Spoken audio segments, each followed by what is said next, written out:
Méditation du 2 juin, réalité quotidienne. Tandis que l'un d'eux taillait sa poutre, le fer de sa hache se détacha du manche et tomba dans la rivière. L'homme s'écria « Quel malheur, maître! C'est une hache que j'avais empruntée. » 2 Rois 6, verset 5 dans la version Bible en français courant. J'ai toujours aimé davantage les petits miracles que les grands. Que Dieu ait ouvert la mer Rouge est phénoménal. Que des morts aient été ressuscités est absolument spectaculaire. Mais que Jésus ait utilisé son pouvoir pour transformer de l'eau en vin lors de mariage à Cana, uniquement pour que les autres ne soient pas embarrassés, c'est tellement gentil et particulier. Dieu est sublime, oui, mais aussi incroyablement proche. Il est éternel, mais il prête attention aussi à chaque seconde de notre vie. L'un des récits qui illustre le mieux l'intérêt et la sollicitude de Dieu pour notre vie quotidienne est l'histoire d'un homme qui a emprunté une hache, voir 2 Rois 6, versets 1 à 7. Un groupe d'hommes coupait des arbres à côté du Jourdain pour agrandir l'école des prophètes. Alors qu'ils travaillaient, transpirant sous le soleil, le fer d'une hache s'est détaché et a coulé dans l'eau boueuse de la rivière. Le fer n'était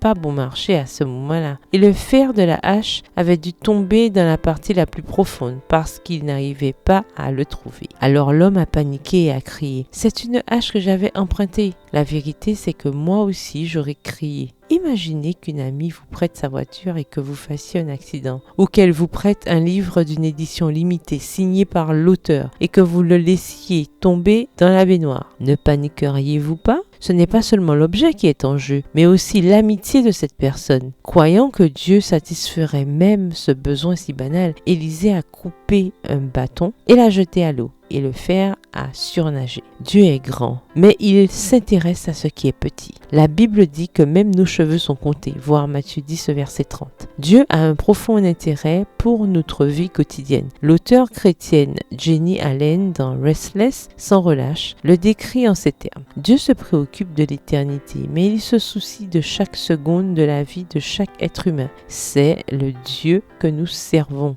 Quand nous croyons seulement que Dieu est grand et qu'il ne s'intéresse qu'aux choses éternelles et célestes, nous passons à côté de quelque chose. Ne voyons pas combien Jésus aimait chaque individu et satisfaisait chacun de ses besoins précis. Prière, Seigneur, je te remercie parce que tu prêtes attention à chaque aspect de ma vie. Il n'y a pas de place dans mon cœur pour le pessimisme parce que ton attention est aimante et constante. Amen. Bonne journée, que l'Éternel vous bénisse.